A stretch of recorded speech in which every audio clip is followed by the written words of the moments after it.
তো এই দেখতে পারতেছেন আপনারা। তো আলহামদুলিল্লাহ, দেখুন আমার এখানে অ্যাপেল এর যে লোগোটা, সেই লোগোটা শো করছে। আসসালামু আলাইকুম। তো সবাই কেমন আছেন? আলহামদুলিল্লাহ। তো আজকে চলে আসলাম একটি কাজ নিয়ে, সেটা হচ্ছে আমার হাতে যে ফোনটি দেখতেছেন সেটা মডেল আইফোন এক্স। তো এই ফোনটি ডেড। কাস্টমার নিয়ে আসছে, ভাই আমার ফোনটি হঠাৎ বন্ধ হয়ে গিয়েছে, এখন চালু হচ্ছে না বা চার্জও নিচ্ছে না। দেখুন তো আমার ফোনটি কি হয়েছে। তো আমি ফোনটি এখন রিপেয়ার করার চেষ্টা করব। তো কিভাবে ফোনটি রিপেয়ার করব আর কিভাবে রিপেয়ার করা যায় সেটা স্টেপ বাই স্টেপ আপনাদেরকে দেখাবো। তো আশা করি অনেক কিছু শিখতে পাবেন, যারা নতুন আছেন তারা কিছু শিখতে পারবেন। তো দেখতে থাকুন, পাশে থাকুন। তো আমি ব্যাটারি ফোনটি খোলার পরে সর্বপ্রথম আমি ফোনটি কি কন্ডিশন সেটা একটু চেক দিব। তো সেই ক্ষেত্রে আমি ফোনটি খুলে পাওয়ার সাপ্লাই দিয়ে আমি দেখবো যে ফোনের কন্ডিশনটা কেমন।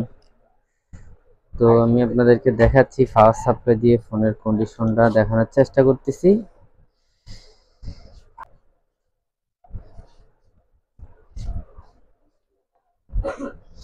আমার ফোনের হচ্ছে না।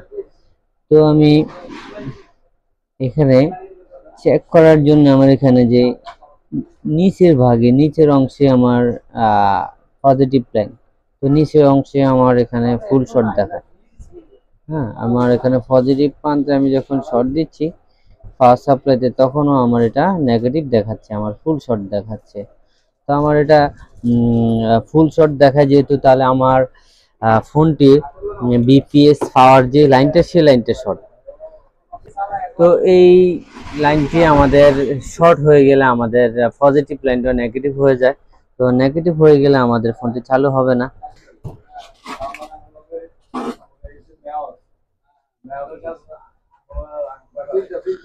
তো যেহেতু আমার ফোনটি এখানে চালু হচ্ছে না, ফুল শট দেখাচ্ছে।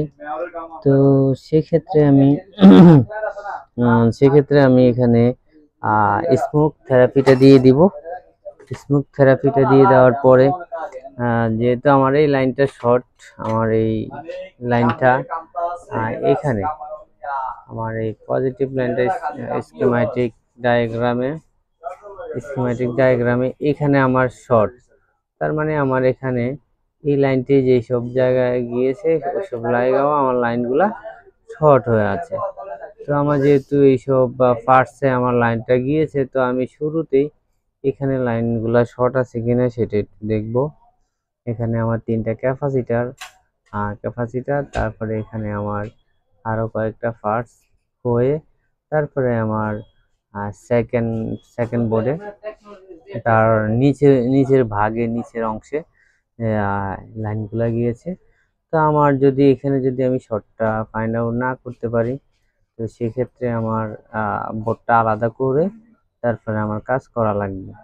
তো বোর্ডটা আলাদা করার পরে আমি শর্টটা বের করতে পারবো। তো কাজ করার পরে আমার আবারও বোর্ডটা রিভল করে তারপর আমি বোর্ডটা অ্যাডজাস্ট করতে হবে, আমার লং প্রসেস।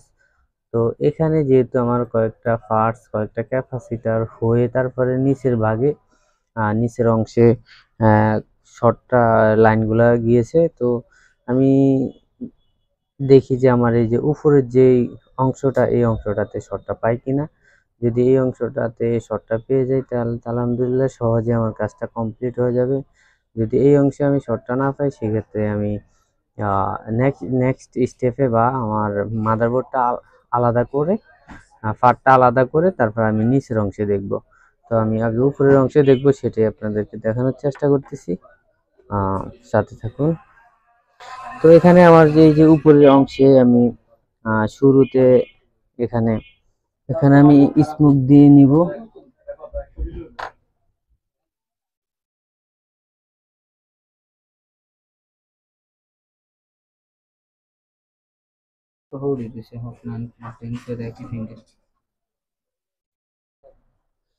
তো আহ,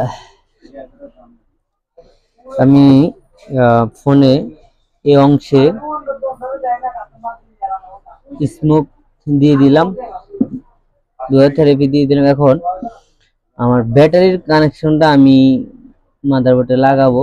লাগানোর পরে দেখি যে আমার এখানে কোনো পার্টস গরম হয় কিনা বা কোনো প্রবলেম দেখা দেয় কিনা।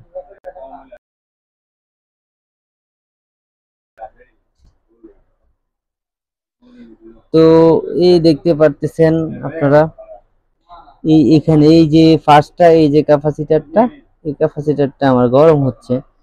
তো আমি আবারও এখানে একটু স্মোক দিয়ে দেই। স্মোক দেওয়ার পরে আপনাদেরকে আবার একটু দেখাচ্ছি। তারপর আমি ফার্স্টটা রিমুভ করব। রিমুভ করার পরে তারপরে দেখব যে আমার এই যে সমস্যাটা, সেই সমস্যাটা আছে কিনা বা সমস্যাটা চলে গেছে কিনা। তো এখানে এই যে ক্যাপাসিটরটা, এই ক্যাপাসিটরটা আমার এখানে পজিটিভ লাইনে সংযুক্ত আছে। তো আমি আবারও এই ক্যাপাসিটরটাতে আমি স্মোক দিয়ে দিলাম। তো আবারও আমি দেখাচ্ছি আপনাদেরকে যে আমি ব্যাটারি কানেক্টর লাগানোর সাথে সাথে আপনারা দেখবেন এই ফার্স্টে আমার গরম হচ্ছে, ফার্স্টটা গরম হচ্ছে, দেখুন, এই যে দেখুন এই ফার্স্টটা গরম হচ্ছে। আচ্ছা, এখানে যে বড় আইসিটা আছে সেই আইসিটার উপরিভাগে ছোট একটা আইসি আছে। ও আইসি, এই আইসিটার উপরিভাগের ডান পাশে ক্যাপাসিটরটা সংযুক্ত। তো আমি একটু এখানে দেখি, এখানে পিসিতে একটু নজর দিই।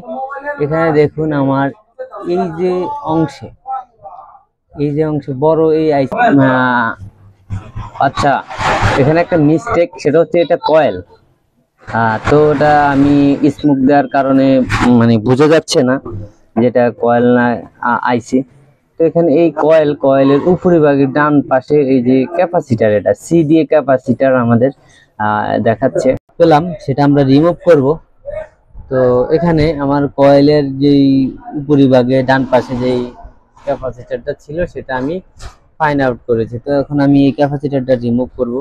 রিমুভ করে আপনাদেরকে দেখানোর চেষ্টা করব।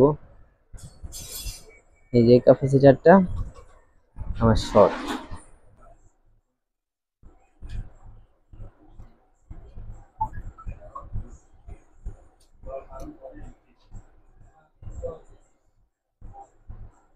তো এই ক্যাপাসিটর, এটা আমার ফুললি শর্ট, ক্যাপাসিটরটা শর্ট। তো এটা আসলে দুই পাশে শর্ট কিনা আমি আপনাদেরকে আবার একটু দেখিয়ে দিচ্ছি। আমি ভিব্রেন্সে একটু দেখি, এই দেখুন ভিপ দিচ্ছে, তার মানে আমার এই ক্যাপাসিটরটা শর্ট। তো এখন আমার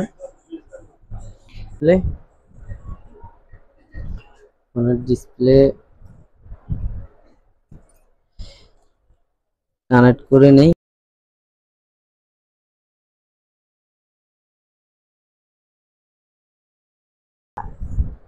কেবলটা কানেক্ট করে দেখব যে আমার এই ফোনটি রিপেয়ার হয়েছে কিনা বা সমস্যাটা চলে গেছে কিনা।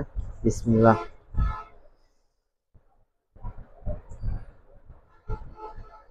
তো আলহামদুলিল্লাহ, দেখুন আমার এখানে অ্যাপেল এর যে লোগোটা, সেই লোগোটা শো করছে। তো আলহামদুলিল্লাহ, আমার যে প্রবলেমটা ছিল ফোনের ফুল শট, তো ফুল শটটা চলে গেছে। যে আমার ফোনের উপরের অংশে যে ক্যাপাসিটার ছিল, সেই ক্যাপাসিটারটা শর্ট ছিল, সে কারণে ফোনটি ডেড হয়ে গেছে। তো দেখুন আপনারা এখানে ফোনটি ফুললি রান করছে। ফোনটি এখন আর শর্ট। দেখুন আলহামদুলিল্লাহ যে ফোনটি আমাদের সম্পূর্ণ রিপেয়ার হয়ে গেছে, ফোনটি আমাদের আর কোনো প্রবলেম নাই।